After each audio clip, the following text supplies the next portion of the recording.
ಎಲ್ರಿಗೂ ನಮಸ್ಕಾರ. ಗುರು information YouTube ಚಾನಲ್ಗೆ ಸ್ವಾಗತ. ಈ ದಿನ ನಾವು ಮಿದುಳಿನ ದಿನಾಚರಣೆಯನ್ನು ಮಾಡ್ತಾಯಿದ್ದೀವಿ. ಹಾಗಾಗಿ ಬ್ರೈನ್ ಡೇಯನ್ನು ಮಾಡ್ತಾಯಿದ್ದೀವಿ. ಅದರ ಬಗ್ಗೆ ತಿಳ್ಕೊಳ್ಳೋಣ. ನಿಮ್ಹಾನ್ಸ್ನಲ್ಲಿ ಮಿದುಳು ವಸ್ತು ಸಂಗ್ರಹಾಲಯ ಮಾನಸಿಕ ಆರೋಗ್ಯ ಮತ್ತು ನರವಿಜ್ಞಾನದ ಬಗ್ಗೆ ಜನರಲ್ಲಿ ಜಾಗೃತಿ ಮೂಡಿಸಲು ರಾಷ್ಟ್ರೀಯ ಮಾನಸಿಕ ಆರೋಗ್ಯ ಮತ್ತು ನರವಿಜ್ಞಾನ ಸಂಸ್ಥೆ ನಿಮ್ಹಾನ್ಸ್ ಮಿದುಳು ಮತ್ತು ಮನಸ್ಸು ವಸ್ತು ಸಂಗ್ರಹಾಲಯ museum of brain and mind ಸ್ಥಾಪನೆ ಮಾಡುತ್ತಿದ್ದು 2026ಕ್ಕೆ ಸಾರ್ವಜನಿಕ ಪ್ರದರ್ಶನಕ್ಕೆ ಲಭ್ಯವಾಗಲಿದೆ. ನೂತನ ವಸ್ತು ಸಂಗ್ರಹಾಲಯವನ್ನು ನಿಮ್ಹಾನ್ಸ್ನ ಹಳೆಯ ಕಟ್ಟಡದಲ್ಲಿ 30,000 ಚದರ ಅಡಿ ವಿಸ್ತೀರ್ಣದಲ್ಲಿ 36 ಕೋಟಿ ರೂಪಾಯಿ ವೆಚ್ಚದಲ್ಲಿ ನಿರ್ಮಿಸಲಾಗುತ್ತಿದೆ. ಇದರ ಒಟ್ಟು ವೆಚ್ಚದಲ್ಲಿ ಕೇಂದ್ರ ಸರ್ಕಾರ ಶೇಕಡ 50 ಹಾಗೂ state bank of India CSR ನಿಧಿ ಅಡಿಯಲ್ಲಿ ಶೇಕಡ 50ರಷ್ಟು ಅನುದಾನ ಭರಿಸಲಿದೆ. ಈಗಾಗಲೇ ಅಸ್ತಿತ್ವದಲ್ಲಿರುವಂತಹ ಮಾನವ ಮಿದುಳು bank, human brain bank and ಮಿದುಳು ಮ್ಯೂಸಿಯಂ, ಬ್ರೈನ್ ಮ್ಯೂಸಿಯಂ ನೂತನವಾಗಿ ಆರಂಭಿಸಲಿರುವಂತಹ ಮಿದುಳು ಮತ್ತು ಮನಸ್ಸು ವಸ್ತು ಸಂಗ್ರಹಾಲಯದೊಂದಿಗೆ ಸಂಯೋಜಿಸಲಾಗುವುದು. ಆ ಮೂಲಕ ಇದು ವಿಶ್ವದ ಮೊದಲ ಅತಿದೊಡ್ಡ ನವೀನ ವಸ್ತು ಸಂಗ್ರಹಾಲಯ ಆಗಲಿದೆ ಎನ್ನುತ್ತಾರೆ. ಮಾನವನ ಮಿದುಳು ಬ್ಯಾಂಕ್ ಮತ್ತು ವಸ್ತು ಸಂಗ್ರಹಾಲಯದ ಸಂಯೋಜಕಿ ಹಾಗೂ ನರರೋಗಶಾಸ್ತ್ರಜ್ಞೆ ಡಾಕ್ಟರ್ ಅನಿತಾ ಮಹಾದೇವನ್ ತಿಳಿಸಿದ್ದಾರೆ. 2026ಕ್ಕೆ ಸಾರ್ವಜನಿಕ ಪ್ರದರ್ಶನಕ್ಕೆ ಲಭ್ಯವಾಗಲಿದೆ ಎಂದು ತಿಳಿಸಿದ್ದಾರೆ. ಸಮಗ್ರವಾದ ಮಾಹಿತಿಯನ್ನು ತಿಳಿದುಕೊಳ್ಳೋದಾದರೆ ಸಮಗ್ರ ಮಾಹಿತಿ. ಈ ನೂತನ ವಸ್ತು ಸಂಗ್ರಹಾಲಯದಲ್ಲಿ ಮಾಹಿತಿ ಮತ್ತು ಸಂವಹನ ತಂತ್ರಜ್ಞಾನ, ಗ್ರಾಫಿಕ್ಸ್ ಮತ್ತು ಅನಿಮೇಷನ್, ವರ್ಚುವಲ್ ರಿಯಾಲಿಟಿ ಅಲ್ಲದೆ ಮಾನಸಿಕ ಆರೋಗ್ಯ ಮತ್ತು ನರವಿಜ್ಞಾನದ ವಿವಿಧ ಕ್ಷೇತ್ರಗಳಲ್ಲಿನ ವೃತ್ತಿಪರ ಪರಿಣಿತರನ್ನು ಸಂಯೋಜಿಸಲಾಗುತ್ತದೆ. ಮಿದುಳು ಮಹತ್ವ ಮತ್ತು ರಕ್ಷಣೆ ಬಗ್ಗೆ ಸಂದರ್ಶಕರಿಗೆ ಜಾಗೃತಿ ಮೂಡಿಸುವುದು ಕೂಡ ಇದರ ಉದ್ದೇಶವಾಗಿದೆ. ಇಂದು ವಿಶ್ವ ಮಿದುಳು ದಿನ.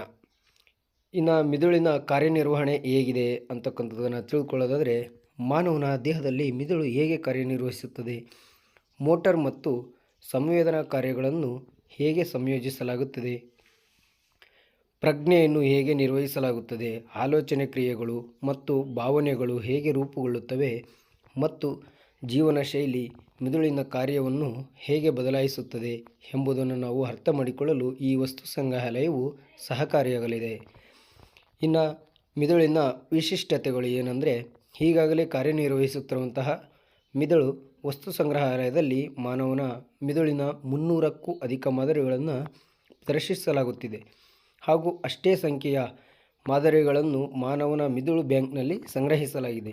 ಇದರಲ್ಲಿ ಅರ್ಧದಷ್ಟು ನರ ಕ್ಷೀಣತೆ ಮತ್ತು ಮನೋವೈದ್ಯಕೀಯ ಅಸ್ವಸ್ಥತೆಯ ಪ್ರಕರಣಗಳನ್ನು ಹೊಂದಿದ್ದ ಮಿದುಳುಗಳನ್ನು ಫ್ರೀಜ್ ಮಾಡಲಾಗಿದೆ ಮತ್ತು ಉಳಿದ ಅರ್ಧ ಭಾಗವನ್ನು, ಅಂದರೆ ಮಿದುಳಿನ ಟಿಶ್ಯೂ ಅನ್ನು ರೋಗಶಾಸ್ತ್ರ ಅಧ್ಯಯನಕ್ಕೆ ಬಳಕೆ ಮಾಡಲಾಗುತ್ತದೆ ಎಂದು ಡಾಕ್ಟರ್ ಅನಿತಾ ಮಹಾದೇವನ್ ಮಾಹಿತಿ ನೀಡಿದರು.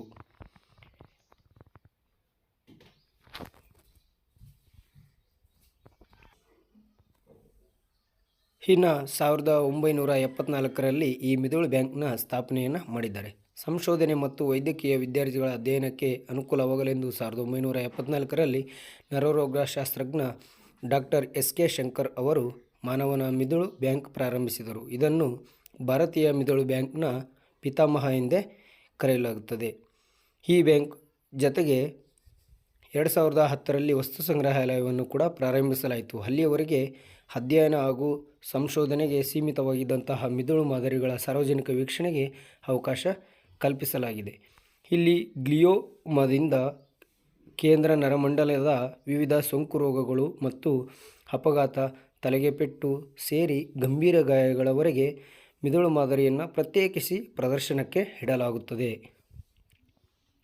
ಮಿದುಳು ಹೇಗೆ ಕಾರ್ಯನಿರ್ವಹಿಸುತ್ತದೆ, ಸಂಪರ್ಕ, ನರ ಪ್ರಚೋದನೆಗಳು ಹೇಗೆ ಚಲಿಸುತ್ತವೆ ಎಂಬುದನ್ನು ತೋರಿಸಲು ಡಿಜಿಟಲ್ ತಂತ್ರಜ್ಞಾನ ಬಳಕೆಯ ಅಗತ್ಯವಿದೆ. ಅದಕ್ಕೆ ನೂತನ ವಸ್ತು ಸಂಗ್ರಹಾಲಯದ ಉತ್ತಮ ವೇದಿಕೆಯನ್ನು ಕಲ್ಪಿಸಲಾಗುತ್ತದೆ ಎಂದು ಡಾಕ್ಟರ್ ಅನಿತಾ ಮಹಾದೇವನ್ ತಿಳಿಸಿದ್ದಾರೆ. ಹಾಗೆ ಮಿದುಳು ಪ್ರದರ್ಶನದ ಸಮಯವನ್ನು ನೋಡೋದಾದರೆ, ಈ ವಸ್ತು ಸಂಗ್ರಹಾಲಯವು ಪ್ರತಿ ಬುಧವಾರ ಮತ್ತು ಶನಿವಾರ ಸಾರ್ವಜನಿಕರಿಗೆ ತೆರೆದಿರುತ್ತದೆ.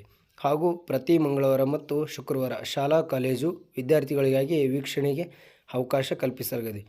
ಸಮಯ ಬೆಳಗ್ಗೆ 10:30ರಿಂದ 12:30ರವರೆಗೆ ವಿದ್ಯಾರ್ಥಿಗಳ ಭೇಟಿ ಮಾಡಬಹುದಾಗಿದೆ.